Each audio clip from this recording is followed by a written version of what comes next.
So, kung kita magkaon sa tinapay o mag-inom sa kupa, di sangyaw na nato ang kamatayon sa Ginoo og sa iyang pag-anhi. So, we proclaim, Lord, death until He comes. So, mga igsuon, sabto na to.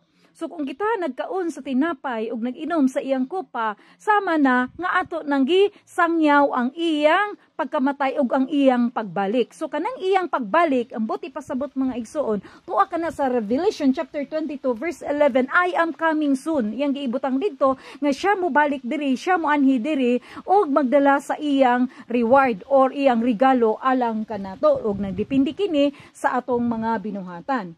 Ang tanan nagkaon sa tinapay o nag-inom sa kupa sa Ginoo, nga dili siya takos or unworthy manner, will be guilty of sinning against the body of blood of the Lord. So mao kana mga igsuon, kung kita magkaon sa tinapay or mag-inom kita sa kupa tapos unworthy or dili angayan ang atong pamantasan, kinahanglan kita nga maghinulsul una. Ayha kita muinom sa kupa og mukaon sa tinapay. Kay everyone ought to examine themselves before they eat of the bread and drink from cup.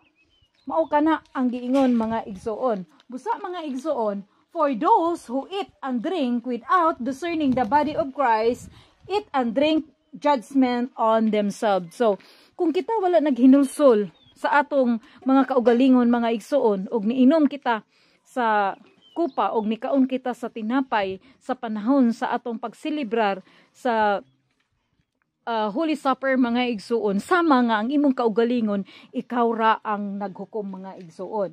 Busa nga, mao ka na ang hinungdan. That is why among you are weak and sick, and a number of you have fallen asleep. Apan, kung tinuod kita nagsusi sa atong kaugalingon, kita dili na mga hinukman. So, mao ka na ang nabutang mga igsuon dito sa 1 Corinto chapter 11 verse 24 paingon sa 31 mga igsuon. So, Jesus loves you and I love you all.